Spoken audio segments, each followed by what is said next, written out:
We are back, and we are joined now by Allison Pugh, professor of sociology at Johns Hopkins University and author of The Last Human Job, The Work of Connecting in a Disconnected World. Allison, thanks so much for coming on the show today. Thanks for having me. So, AI very much in the news right now, and I think relevant because the Silicon Valley billionaires have kind of taken control of our government.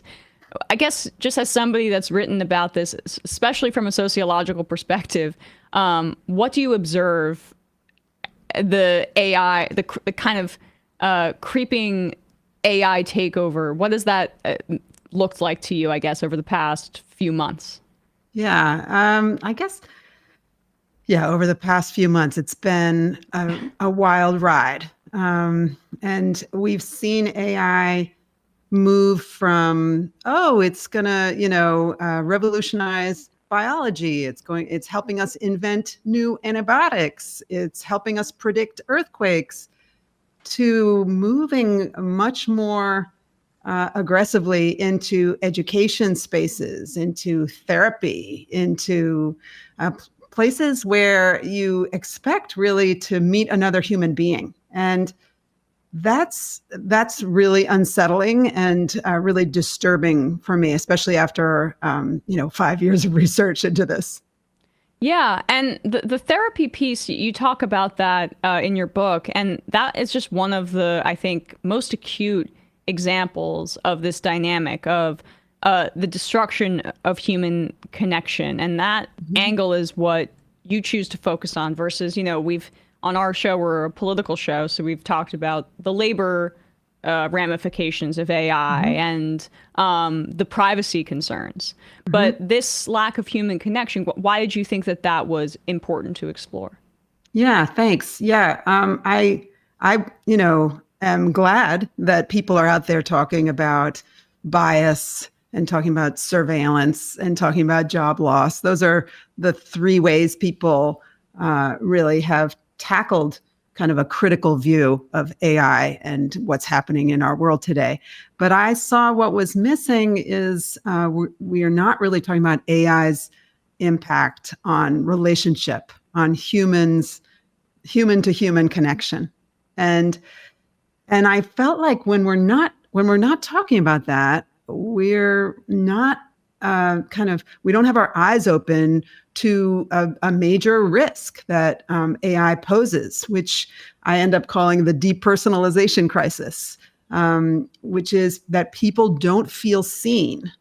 And when vast swaths of society don't feel seen, then you have populism, and you have people voting out of anger, and you have I think it was David Brooks who wrote an op-ed like the day after the election saying voters to elites, do you see us now, something like that. So being unseen is a really important social kind of phenomenon, and it starts with the kind of degradation of human to human connection, that kind of connective labor that is precious and that we have to protect.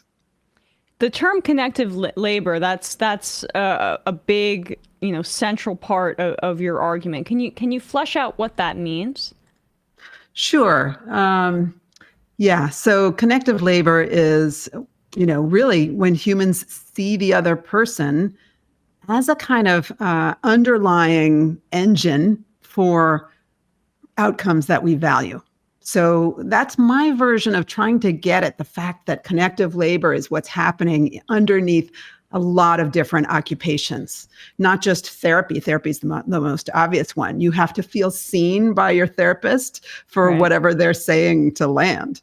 But also teachers and primary care physicians, and then not just people with college degrees, but like hairdressers, and then not just people who are doing work for your well-being, but also maybe high-end sales, people working in security, like detectives or hostage negotiators. I just was really interested. I started out this book really interested in just collecting as many occupations as I could find across the economy that relied on seeing the other in some way for the outcomes that we value.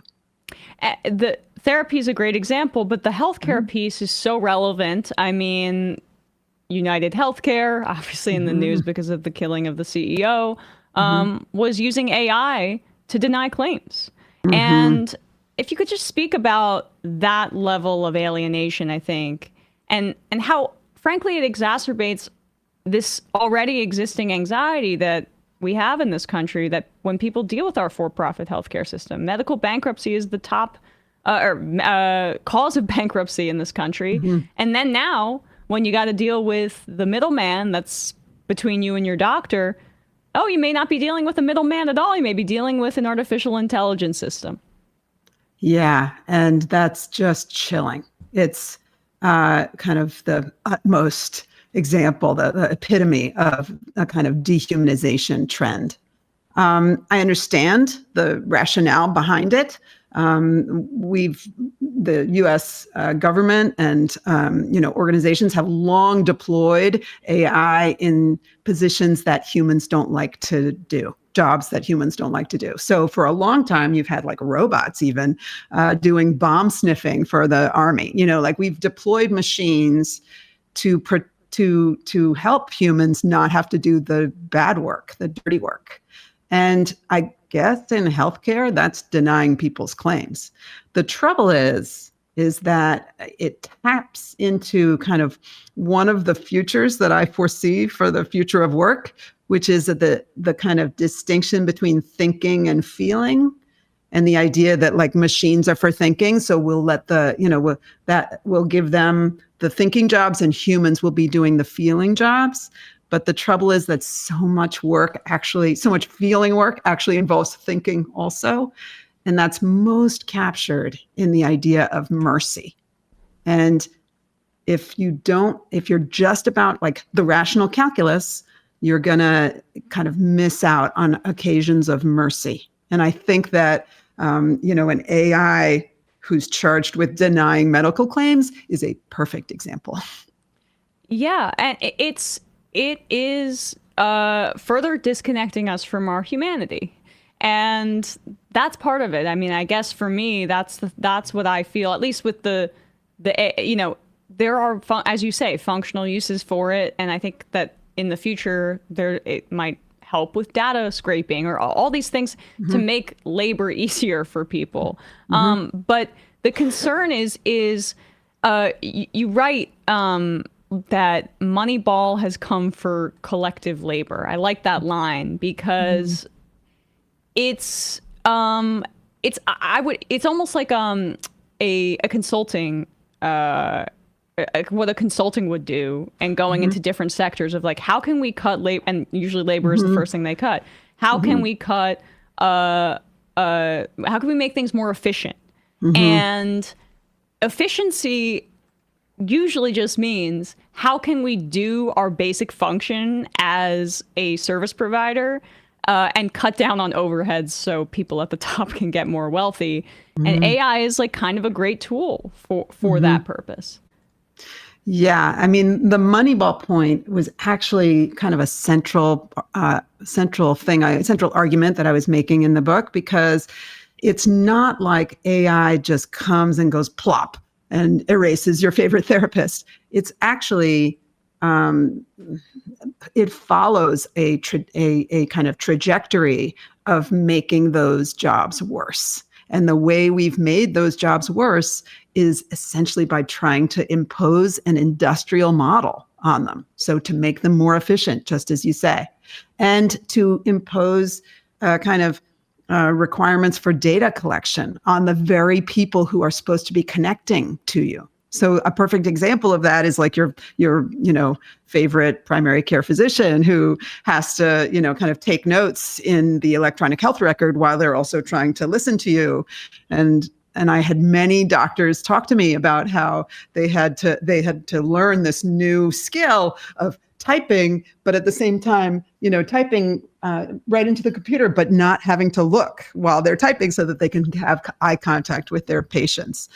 And we know that there's 50% burnout rate for primary care physicians, and that data entry and data requirements are a big part of that. So the kind of degradation of these jobs is what makes it more likely to be replaced or affected by AI moving in. When the trouble is, sorry, go ahead. No. I want you to finish. Go ahead.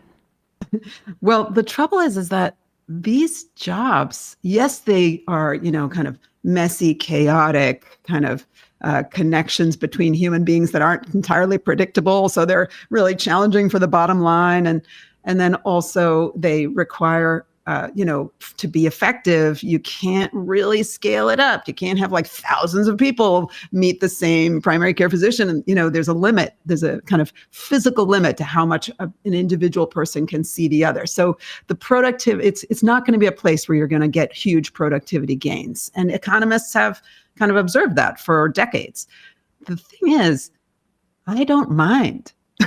Right. It feels like we have productivity gains in the other domains, like in, in making clothes or making food. The point of those productivity gains is so that we can have these deeply meaningful experiences with other human beings. And that is the kind of profound meaning of that work, and how it creates community, creates dignity, creates connection with other people. That's what life is for. We're talking about teaching a child to read, helping someone, heal from their depression or from their diabetes, or, these are the stuff of life, and replacing them so that they can be more efficient feels like prioritizing the wrong thing.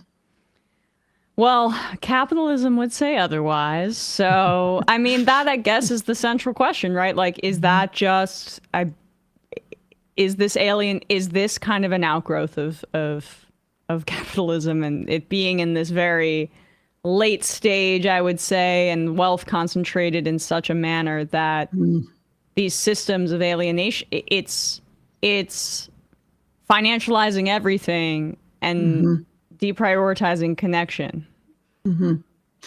Yes. I'm a little hopeful, or the reason why I wrote this book was to try and kind of spark some awareness in people so that they can, it's not over yet. It's not a done deal. People can still say, AI is good over here in these tasks, predicting earthquakes, et cetera. But, my favorite one was like, how they tell us how to decode sperm whale language, great. Let's have more of that. But let's apply a connection criterion so that if AI is getting in the way of humans connecting to each other, let's say no to that. There's plenty of other things for AI to do, and that AI does well. And the part about that, you mentioned this a little bit earlier, that I just find fascinating, is how tech sells AI is really interesting to me, because you write about how people are almost intoxicated by the way tech presents some of this stuff. Like, it's future focused, and it sounds like there is a way to solve your problems very easily with technology. Can you explain like what you found about how people relate to tech and even AI that may, benefit, I think, people trying to oversell this technology and put it around us everywhere? Yes. Yeah. I've been mentioning this in talks around the country, like when I go to bookstores and stuff, because I'm hoping to kind of arm people against the hype so that they can like recognize it and go like, oh, that's that hype, that's that hype argument, And basically there's three ways that AI is sold to us. The first is that it's better than nothing. Who's gonna, when you have an underserved population who doesn't have access to kind of good, warm, authentic, and competent human beings, say human teachers or human doctors, then let's just give them, an AI chatbot or something that will, kind of be better than nothing. And the question I have for that is, don't give other people what you wouldn't accept for yourself. Like that's really kind of solidifying and capitulating to an inequality that's needs to be addressed by other means. The second is AI is better than humans. And that is true in cases of AI doesn't ask for a union, AI doesn't need to sleep, AI, so it can kind of handle 24/7 requirements or, in voluminous data, et cetera. That one's a little tricky because people point out that human beings judge, and sometimes they judge wrongly, they misrecognize the other, there's sources of shame. And those are all true, especially for marginalized populations. So I don't think this is a small thing, but I also think that if we give that over to AI, then you will never be free of the shame that you feel in front of another human being. Like, we need other human beings to walk through those moments of judgment rather than, and also we know that bias and stereotyping often comes from intense time constraints. So the working conditions of these jobs create some of the bad connective labor that they've seen.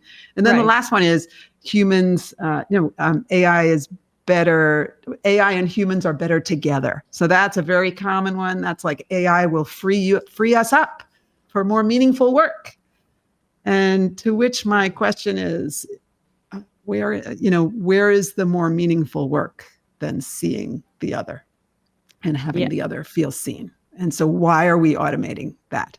And also, it's a really optimistic view of capitalism that employers are going to, kind of keep on workers who have been, whose works have been hollowed out by AI to kind of suffuse their jobs with more meaningful tasks. No.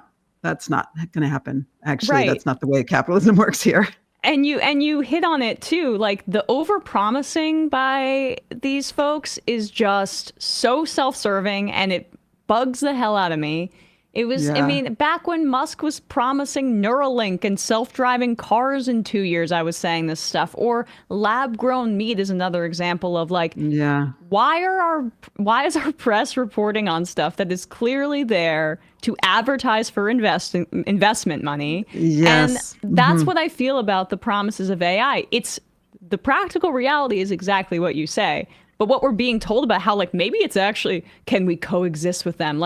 This sci-fi, this invocation of sci-fi lore, it's just silly. Yeah. But there is, for some, I would say, with the bleakness of where we're at right now, it resembles an optimism. That's well said. But it's not. The thing is that I've noticed actually more in the last 6 months maybe is a kind of the message of panic. If you don't get on board, you're going to be left behind. And that's actually pretty common out there that I've seen. Just recently, maybe yesterday, the day before, there was an announcement by the Cal State University program is now going to kind of bring in, chatbots for its, 450,000 students. And it's doing the language of the press release and the press coverage was like, if we don't do this hugely diverse student body will be left behind. And I'm like, having ChatGPT in an education setting is very dangerous. Think of it like Cliff Notes. Would you distribute Cliff Notes to your entire student body? No, because you don't want a Cliff Notes degree. There is no shortcut to critical thinking. And that's what they're kind of, kind of a widespread delivery of chatbot in an education setting is going to get you.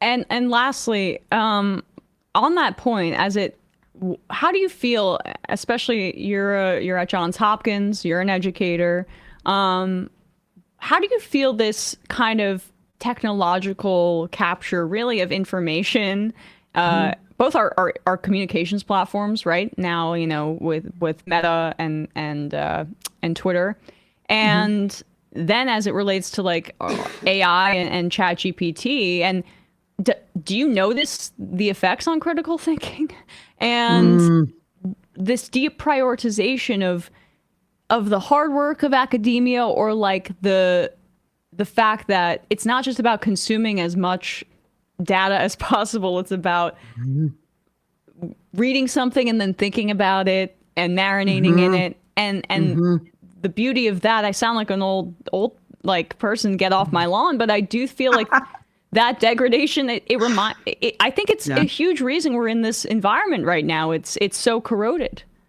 Yeah. I mean, really what I'm seeing, it feels really related to the kind of drumbeat of kind of the denigration of higher education, which starts with the idea that higher ed is just about getting you a kind of consumer approach to higher ed. Like you just get this degree and then you can go out. But actually the point of higher ed is to kind of transform your thinking, to enable you to have critical thinking, kind of a systematic approach to data, a rigorous analysis, the capacity for rigorous analysis, and a deep kind of humanistic approach to that involves empathy and understanding others. Like there's a whole host of kind of documented outcomes to getting higher ed, but getting further education, but it doesn't just happen because you're there. Like it's not just, kind of seeping in through the walls. You actually have to engage in the act of reading and writing and thinking with other people. And those are things that, have been under siege for quite some time, under attack. And because of that, we're seeing the kind of AI-ification of education. It's become a kind of weak target. Well, the book is great. Really appreciate your time today, Allison Pugh. It's called The Last Human Job, The Work of Connecting in a Disconnected World. We will put a link to that below wherever people are listening to or watching this. Thanks so much. Really appreciate it. Thank you. I really appreciate your time. Hey, folks, don't forget to hit the subscribe button and check out our daily show. We do it every day at 12 p.m. Eastern for about 2.5 hours. We even take phone calls. You should check that out.